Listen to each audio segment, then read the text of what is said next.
I suppose now that I've brought it up, we'll get this series out of the way right now. Alright, Super Mario Galaxy and Super Mario Galaxy 2. Now, Super Mario Galaxy, when this was released, I fell in fucking love. It was one of the most definite platforming experiences you will ever play. The use of gravity, the graphics, all the variety, the controls, it was all perfect. I absolutely adored it. The music was, I listen to it to this day. It was so friggin' great.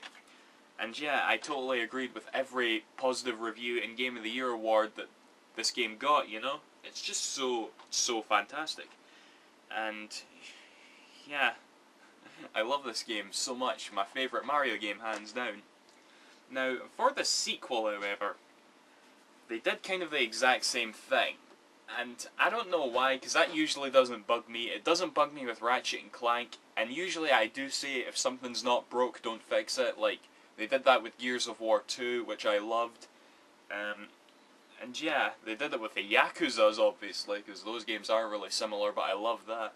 So I don't know why, but the fact that this is so similar just bugs me for some reason. I think because Nintendo's I've sort of like noticed that they only release one platformer game per generation. You know, we had 64 and the N64, Sunshine on the GameCube, and Galaxy on the Wii. So the fact that they'd release a sequel with the same engine, nearly exact same gameplay, it's just kind of a downer. It feels like a money grabber thing, so maybe I just can't respect it as much in that regard. But, of course, as it stands, it is still a very good game. It's just so similar to the first that I just can't enjoy it as much. So, this Super Mario Galaxy 1 will always remain my favourite because of that, just because of the wow factor it had. But yeah, like I said, like you've already got this game if you're a Wii owner, and it is good, so I'm not going to rag on it. Right, just straighten up some of the games here. We're almost halfway through! Christ, these videos are going to be so long. Dead Space Extraction. I was a big huge fan of the Dead Space on the 360 and PS3, and I wasn't too hyped to try this out because, you know, it's a rail shooter, and it's not really a part of the original formula, but it is a very, very good game. Rather than a rail shooter, it plays like one long cutscene that you occasionally just fight off monsters for. You know, there's constantly something happening. It's actually really engrossing. The controls are really good. Combat, yeah, it's really good too. There's a lot of variety. It's not just point and shoot. You've got to like conserve ammo, so it feels like a survival horror as well, just like the first one. So yeah, I was genuinely surprised with this. I really was. Yeah, Dead Space Extraction, really good. Give it a try if you want to.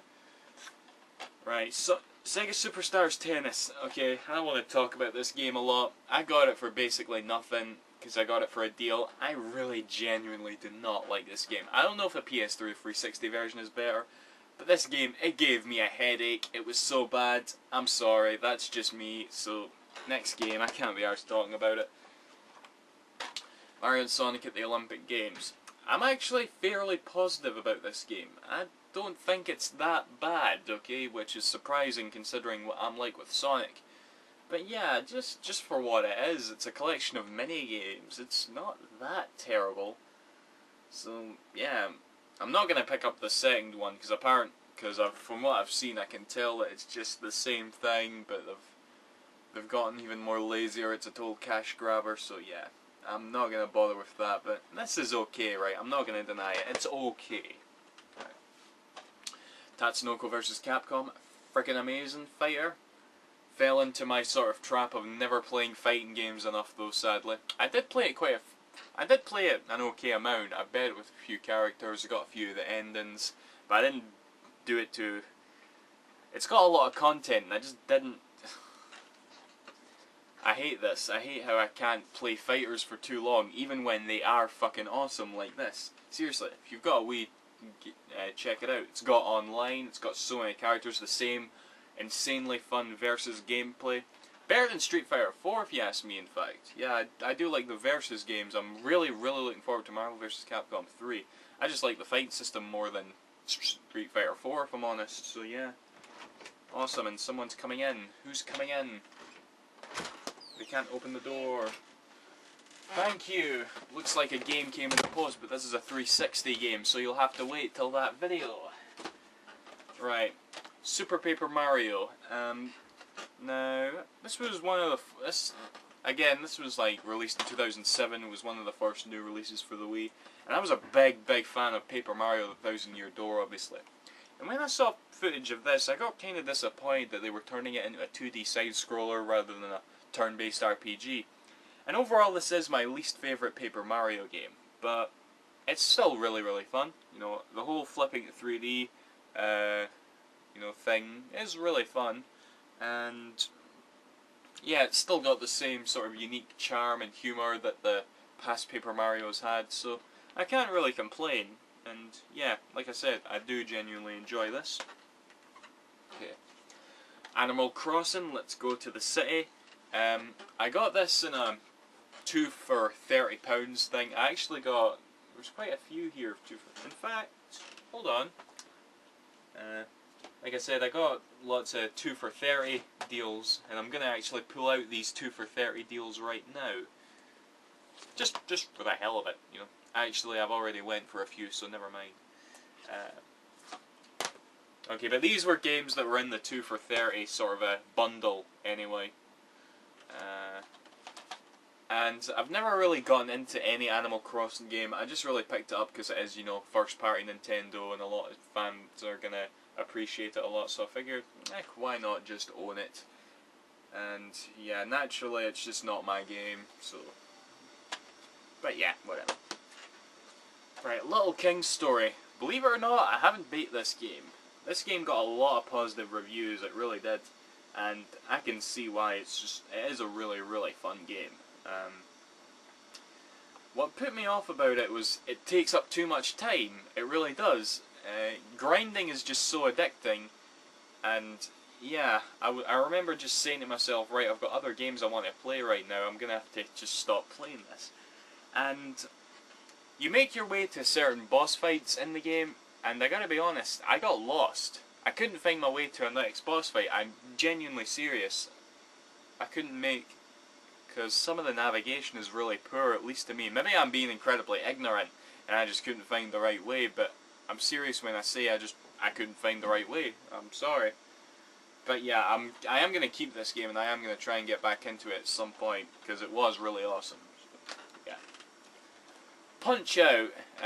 Like I said, I got this for the 2 for £30, so I paid a total of £15 for the game alone. And let me tell you, for £15 it's pretty damn good. For £40? Nah, no way, no way. The fact that Nintendo released this at full price baffles me to this day, alright? It's a fun game, it really is. But there's like 16 fights. The control depth is that of an NES game. It's simply not worth that much, okay? I know a lot of like Nintendo fanboys were really thrilled for it, but I don't know. I remember looking at it day one and thinking, am I the only one that thinks this is gonna suck? And it ended up not sucking, to be honest. But it was like bad value. But like I said, I only paid £15, so I was really, really happy with the purchase, because it was fun. Yeah. Cool. Right. Knight's Journey of Dreams. Absolutely love this game, okay? You all know I'm a massive Knights fan. I only played the original Knights a few weeks before I played this, because I thought, I might be able to get into Knights. I should try it out. And I did, big time, seriously. Everything about this game got mixed reviews, and I have no idea why. The music is by far one of the best I've ever read. The story is really charming, you know, sort of like a Knights game should be. And the worlds are just great. I love the boss fights, the character Knights, everything. I love everything about this game, seriously. You can get this. I've seen this game go for like £4 brand new in shops, so I don't know. Apparently it was another one that didn't sell too well, and I'm very, very upset about that. So yeah, pick it up. Love that game so much. Almost as much as this. Well, I think I like Knights a bit more than this game, but this game's great anyway. Klonoa. I was really, really happy when this was announced, you know, because you all know I'm a big, big fan of Klonoa. It's almost It's a pretty short game, but it's still got that same Klonoa fun. You know, the graphics are friggin' beautiful, and apparently Namco is planning to get a remake of Klonoa 2 on the Wii as well. But this was like, this is the ultimate in like Wii bombs, because it sold so piss, and I am so upset about that. But hopefully, maybe we'll get Klonoa 2, because it can't have cost that much to make this game. And it did sell, it sold 100,000 I think, which is like great compared to what most Wii games do actually, so yeah. Right. Another series, Super Monkey Ball Banana Blitz and Super Monkey Ball Step and Roll. Now Banana Blitz, this was a launch title for the Wii, and it works really, really well. I think the Wii controls are really good. And it does have that genuine monkey ball sort of fun thing. As for the mini games, obviously they've stuck in mini games from since Monkey Ball 2, I believe, you know, just to add a bit more value to the game. And I respect that, but I didn't really care for them. I didn't even try them, if I'm honest. I just stuck with the adventure. Step and Roll, however, yeah, it got pretty bad reviews. I always assumed that the bad reviews were because the minigames sucked and the balance board support sucked, and the actual adventure with just the Wii remote was probably really good. But the thing is, it's not, because the balance board interrupts the single player as well, because there's all these obstacles lying about in single player, and those things aren't there when the balance board support is in use. And I don't know, rather than being challenging, it just comes off frustrating, and I really hate it for that. So yeah. Definitely not something you want to pick up, but I got it for £8, so yeah, can't complain, can I?